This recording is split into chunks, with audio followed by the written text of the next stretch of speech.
পৰিস্থিতি আজি বছৰে তেখেতে আমাৰ এই গোটেই প্ৰতিবাদ এতিয়া ভাবিছোঁ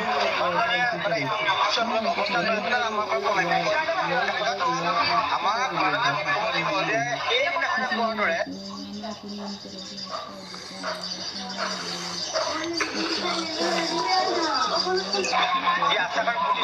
লগতে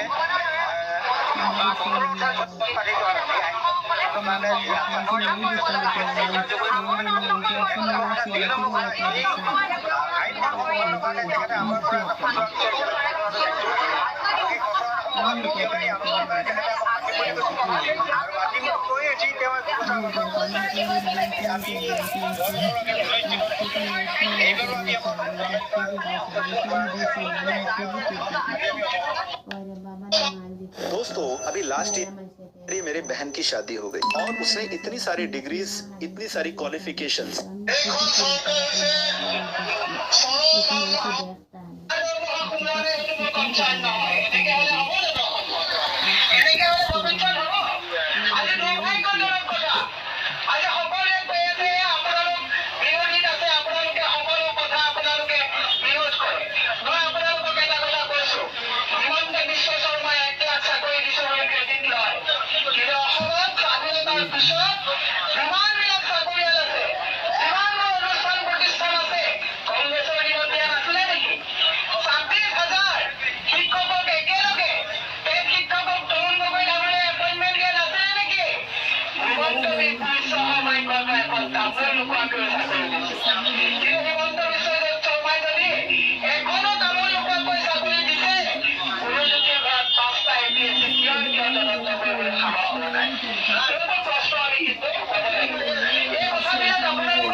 ভিডিও রেকর্ডিং করবো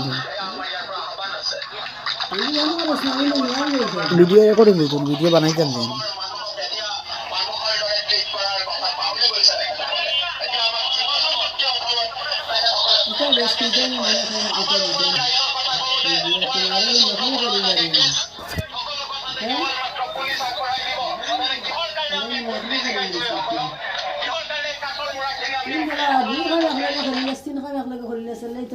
আত্মহত্যা করেছে বাবু বিভিন্ন কারণ মৃত্যুবৰণ কৰিছে। আৰ্থিক সাহায্য, আৰ্থিক অনাটনৰ বাবে চিকিৎসা কৰিব পৰা নাই। তেনেকুৱা শিক্ষকসকলৰ পৰিয়ালবৰ্গলৈ এককালীন এটা সাহায্য আগবঢ়াব লাগে। এইখিনি আমাৰ মূল দাবী।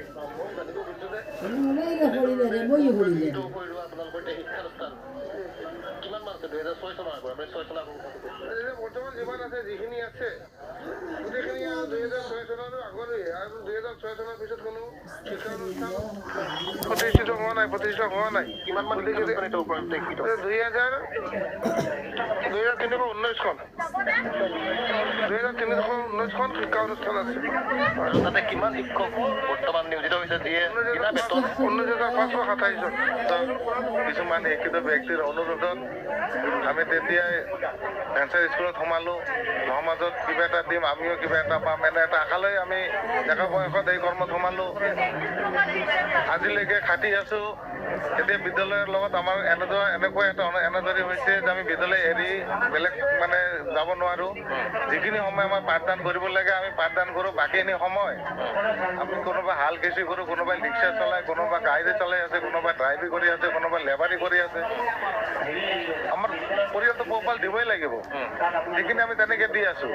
আৰু আজিলৈকে আমি আশা ভাঙি আছোঁ যে আমাৰ ওপৰত এটা সদায় সিদ্ধান্ত আমাৰ চৰকাৰে ল'ব, আমাৰ ফালে চাব। যেদিনা চাব সেইদিনা হয়তো আমাৰ ভৱিষ্যত ভাল হ'ব। এতিয়ালৈকে তেনেকৈ বাট চাই আছোঁ আমি, এনেকৈ বাট চাই আছোঁ। আজি এনেকুৱা এটা পৰ্যায় পাইছে, আমাৰ যিটো প্ৰাদেশিকৰণ আইন বনাইছে, সেইটো আইনৰ এনেকুৱা কিছুমান ধাৰা বনাইছে যিখিনি মানে স্কুলবিলাক যাতে নহয় বাদ দিয়াৰ কাৰণে ধাৰা বনাইছে। চৰকাৰে এটা নাম লৈছে যে আমি প্ৰাধিকৰণ কৰিছোঁ। তাত কি কৰিছে, স্কুলতো প্ৰাধিকৰণ কৰাই নাই, পোষ্ট কেইটামান প্ৰাধিকৰণ কৰি নামটো সামৰিছে। ইয়াত কি হৈছে, যিটো আইনক আমি কি বুলি দিছোঁ যে শিক্ষক ধ্বংস কৰা আইন বুলি দিছোঁ, শিক্ষা ব্যৱস্থা ধ্বংস কৰা আইন বুলি। এনেকুৱা এটা পৰ্যায় পাইছে। আজি আমি অনশনত বহিব লগা হৈছে। আমি আহিছোঁ, আজি আমৰণ অনশনত আমি বহিছোঁ। তেখেতসকলে সময়ে সময়ে চৰকাৰক দাবী জনাই আহিছে, কিন্তু চৰকাৰে ইয়াৰ গুৰুত্ব দিয়া নাই।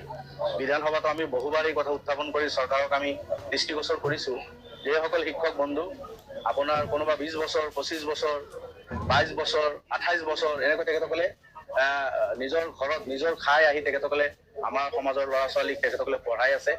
আৰু এই শিক্ষকসকলক তেখেতসকলৰ স্কুল প্ৰাদেশিকৰণ কৰিব লাগে বা তেখেতসকলৰ পোষ্ট প্ৰাদেশিকৃত হ'ব লাগে, এই দাবী আমি জনাইছোঁ।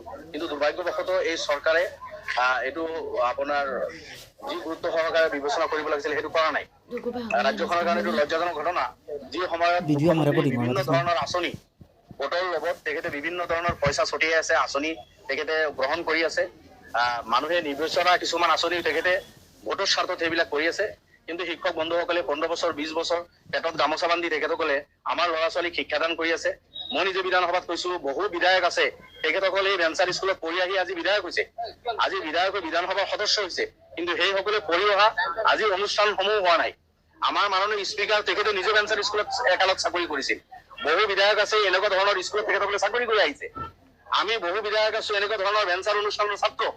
ইয়াৰ পিছতো এই বিদ্যালয়সমূহৰ লগত যি চৰকাৰে খেল খেলি আছে, এইটো দুৰ্ভাগ্যজনক। ৰাজ্যৰ কাৰণে তেখেতে পইচা ভোটৰ কাৰণে ছটিয়াব পাৰে, কিন্তু এইসকলৰ প্ৰাপ্য অধিকাৰ তেখেতসকলৰ পদখিনি প্ৰাদেশিকৃত কৰি এইসকলক সেই তেখেতসকলৰ যিটো প্ৰাপ্য সুবিধা সেইখিনি দিব লাগিছিল, চৰকাৰে দিয়া নাই।